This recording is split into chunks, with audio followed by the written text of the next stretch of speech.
It's week 22 of a year of wisdom.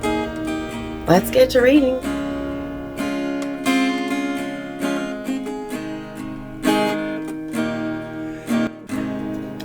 Day 153, Job 2. Again, there was a day when the sons of God came to present themselves before the Lord, and Satan came also among them to present himself before the Lord. And the Lord said to Satan, "From where did you come from?" Satan answered the Lord and said, "From going to and fro on the earth and walking back and forth on it." Then the Lord said to Satan, "Have you considered my servant Job, that there is none like him on earth, a blameless and upright man, one who fears God and shuns evil? And still he holds fast to his integrity, although you incited me against him, to destroy him without cause." So Satan answered the Lord and said, "Skin for skin. Yes, all that a man has he will give for his life. But stretch out your hand now and touch his bone and his flesh, and he will surely curse you to your face." And the Lord said to Satan, "Behold, he is in your hand, but spare his life." So Satan went out from the presence of the Lord and struck Job with painful boils, from the sole of his foot to the crown of his head.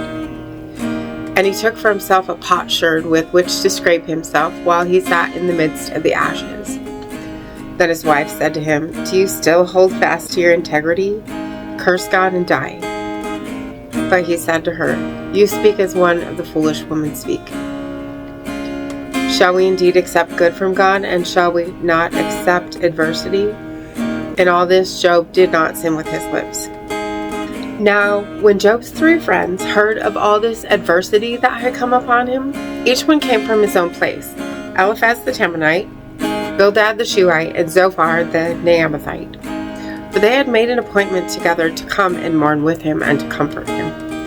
And when they raised their eyes from afar and did not recognize him, they lifted their voices and wept, and each one tore his robe and sprinkled dust on his head toward heaven. So they sat down with him on the ground 7 days and 7 nights, and no one spoke a word to him, for they saw that his grief was very great. Proverbs 2. My son, if you receive my words and treasure my commands within you, so that you incline your ear to wisdom and apply your heart to understanding, yes, if you cry out for discernment and lift up your voice for understanding, if you seek her as silver and search for her as for hidden treasures, then you will understand the fear of the Lord and find the knowledge of God. For the Lord gives wisdom. From his mouth come knowledge and understanding. He stores up sound wisdom for the upright. He is a shield to those who walk uprightly. He guards the paths of justice and preserves the way of his saints. Then you will understand righteousness and justice, equity and every good path, when wisdom enters your heart. And knowledge is pleasant to your soul. Discretion will preserve you. Understanding will keep you, to deliver you from the way of evil, from the man who speaks perverse things, from those who leave the paths of uprightness, to walk in the ways of darkness, who rejoice in doing evil and delight in the perversity of the wicked, whose ways are crooked, and who are devious in their paths, to deliver you from the immoral woman, from the seductress who flatters with her words, who forsakes the companion of her youth and forgets the covenant of her God. For her house leads down to death, and her paths to the dead.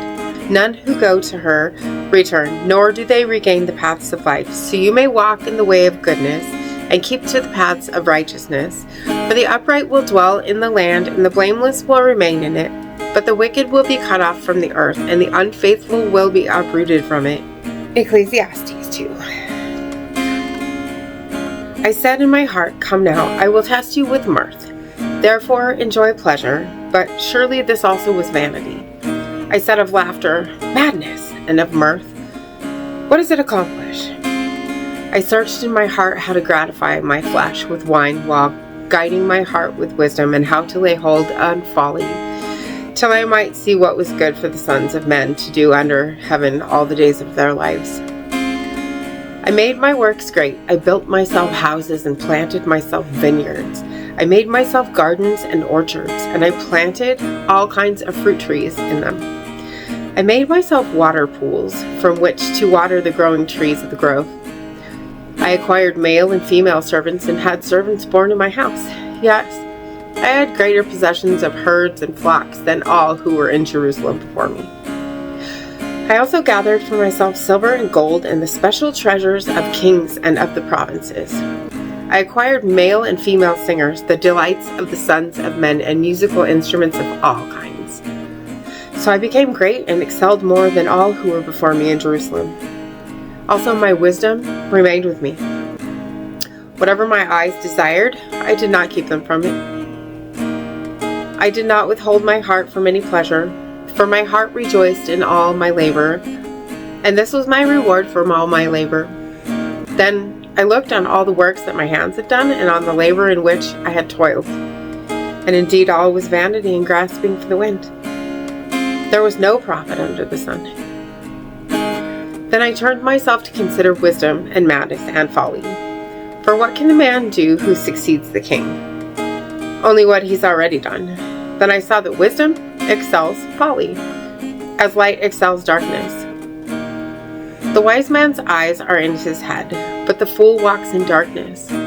Yet I myself perceive that the same event happens to them all.